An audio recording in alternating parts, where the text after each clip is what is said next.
partir du moment où on ne dit pas djihadisme, à partir du moment où on ne qualifie pas Daesh comme étant l'ennemi, mais où on parle du terrorisme au sens large, d'une certaine façon, on a déjà perdu une partie de la bataille morale, intellectuelle, politique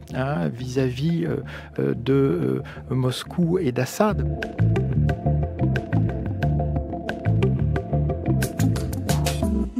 La question est, comme toujours, il y a la morale, puis il y a le cadre intellectuel. Si on accepte le cadre intellectuel des bourreaux et des tyrans, eh bien, on en deviendra totalement prisonnier. À partir du moment où, au fond,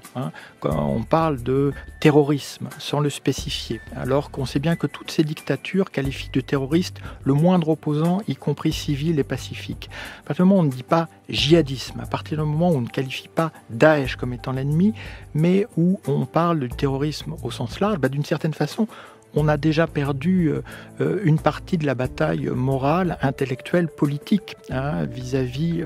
de Moscou et d'Assad. Le président a, à l'évidence, pris la décision de traiter avec le régime Assad. Soit, mais alors qu'il le traite bien, qu'il parte d'un bon pied, que surtout il n'arrive pas, en s'étant lui-même désarmé, face à un interlocuteur aussi pervers. Et là-dessus, il y a une possibilité, c'est pourquoi je ne pense pas qu'il soit encore à ce stade tombé dans le piège, mais il faudrait qu'il fasse vite. Le président s'est lui-même dit intraitable, je cite ses propres mots, sur deux questions, la question des armes chimiques, où on voit que la Russie a complètement détricoté tout ce qui avait été patiemment fait comme dispositif d'enquête indépendant de l'ONU, mais l'autre question, elle est brûlante, elle est actuelle, c'est l'accès humanitaire aux zones de conflit. Or, aujourd'hui, Emmanuel Macron sait qu'à quelques kilomètres à vol d'oiseau du palais de Bachar el-Assad, il y a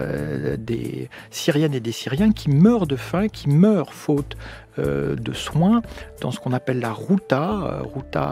orientale, c'est une banlieue de Damas, qu'ils soient intraitables et qui disent « Demain, je suis prêt à traiter avec Damas, mais à condition que l'aide humanitaire rentre de manière libre dans ces zones dévastées où les civils meurent chaque jour. »